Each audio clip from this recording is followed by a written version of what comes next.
Naaresto na ng mga pulis ang 21 years old na pugante na may kasong robbery with rape sa ikinasang manhunt operation sa barangay Agkawilan, Lezo, Aklan. Ayon kay Police Captain Donnie Magbanwa, OIC Chief of Police ng Lezo Municipal Police Station, tumagal ng halos 4 na oras ang nangyaring habulan bago nila na-corner ang suspect na kinilalang si alias Eric, residente ng naturang lugar bandang alas 5 ng madaling araw. Natukoy ng mga operatiba ang kinaroroonan ng suspect matapos makatanggap ng tawag mula sa 911 sa pamamagitan ng Aklan Police Provincial Office sa umiskapong preso sa Integrated Rehabilitation and Security Unit o dating Aklan Rehabilitation Center. Nadiskubre ang pagkawala ng suspect dakong alas 12:30 ng madaling araw ng Enero 1 nang magsagawa ng head count ang mga naka-duty na jail guard. Sa kabilang dako, mahaharap sa dagdag na kasong robbery hold-up ang suspect matapos nalooban nito ang isang bahay dakong alas 2 ng madaling araw at ninakaw ang pera at cellphone.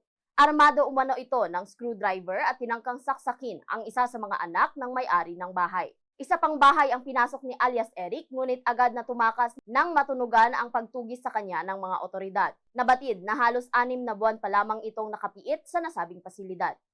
Hindi na umano ito nanlaban dahil sa posibleng pagod sa kakatakbo. Matapos maaresto, dinala ito sa police station para sa dokumentasyon at pagsasampa ng dagdag na kaso laban sa kanya. Samantala, sinabi sa Bombo Radyo ni alias Eric na bandang alas 11 ng gabi sa bisperas ng bagong taon ay nakahanap siya ng pagkakataong makaakyat sa pader hanggang sa matagumpay na nakatakas. Isang motorsiklo aniya ang kanyang nakita sa labas ng piitan at sinakyan pa uwi sa kanilang bahay sa Lezo. Naging successful po yung ating manhunt operation, no?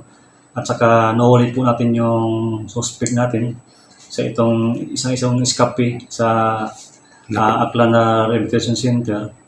Bali nag-start po sir, no, yung habulan sir, no, mga alas 4 sir. So nahuli siya sir mga around 9:50 na sir ng umaga sir.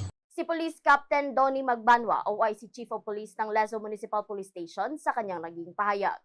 News mula rito sa Bombo Radyo Kalibo. Bombo Ashley May Pamaos nag-uulat, and this is Bombo Radyo Philippines, the #1 and most trusted source of news and information.